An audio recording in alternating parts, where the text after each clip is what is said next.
I was able to bring my Sony A7RII and Sony 7200 f4 to a motorcycle event at the Las Vegas Motor Speedway. I can safely say that the camera can be used for motorsports. I did change a few things on the menu setup to gear the camera for fast-moving bikes. AF drive speed was set to fast, AF track sense was set to high, and I tried both wide area and center focus settings. I actually prefer the center focus settings. It was a lot easier and faster for me to tell the camera what to focus on. The problem I had with the wide area setting was that it took longer for the camera to figure out what I wanted to focus on, which was a bike coming into the frame. Autofocus was actually quick and accurate.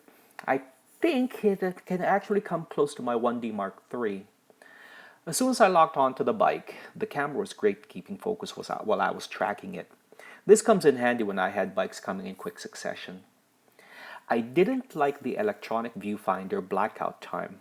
This became a problem when I started to burst. I had a tough time following the bike when the EVF went black. It's not like a DSLR where the blackout on the viewfinder is like your eye blinking. I ended up switching to single shots. Another thing I didn't like was the rolling shutter effect. I'll post up a picture for you guys to see. Watch the building lines in the background. You can actually see they are leaning quite a bit. I also had a bit of a sharpness issue when I started filling the frame with a bike. When the bike is about a third of the frame, sharpness was perfectly fine.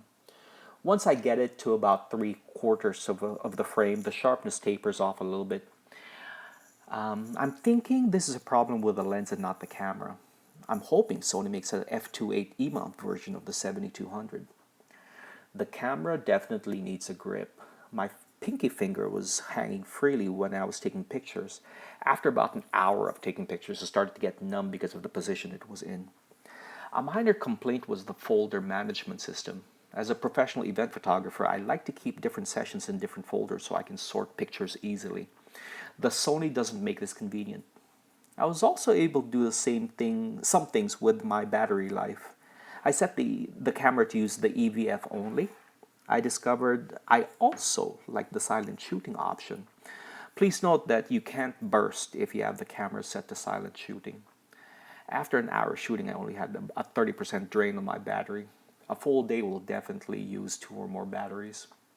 If you have comments or questions, please post them below. I'll try to answer them as best I could. If you did find this helpful, please like, subscribe, and share.